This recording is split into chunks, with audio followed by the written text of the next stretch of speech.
Calon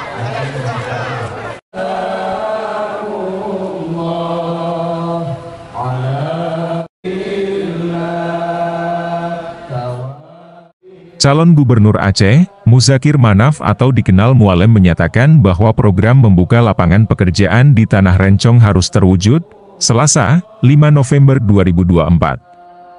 Hal itu dikatakan Muzakir Manaf saat pengukuhan Mualem Center Aceh, di Posko Pemenangan Mualem Dekfad, Gampong Bagok Panahsa, Kecamatan Darul Aman, Aceh Timur.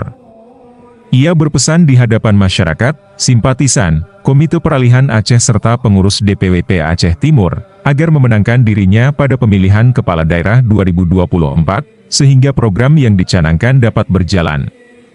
Program membuka lapangan pekerjaan harus terwujud di Aceh, agar masyarakat mendapatkan penghidupan dan pendapatan yang layak, kata Mualem.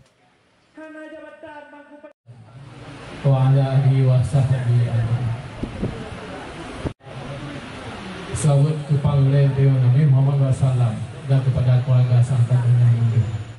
Selain menghadiri pengukuhan Mualem Center Aceh Timur, Muzakir Manaf juga bertemu dengan sejumlah petinggi Partai Aceh dan KPA di Posko Pemenangan Bupati dan Wakil Bupati Aceh Timur. Selanjutnya, Mualem juga melakukan pertemuan terbatas dengan masyarakat dan kombatan Sago Bandar Khalifah di Gampong Payameligo, Kecamatan Perlak.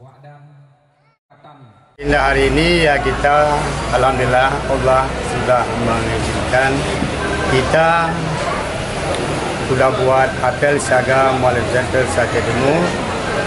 Insyaallah dengan kegiatan ini, dengan kedatangan Bapak Haji Muzakir Manaf dan Bapak Mualem, calon Gubernur Aceh Iskandar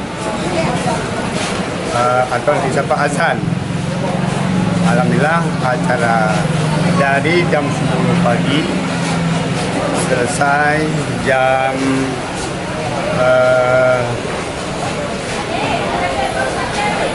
16.30. Kita ada target khusus untuk memenangkan Mualem sekaligus memenangkan Al-Falaki Tezena. Kira-kira berapa persen, Bang? Untuk kemenangan Mualem kita 80%. Untuk Al-Falaki 52%.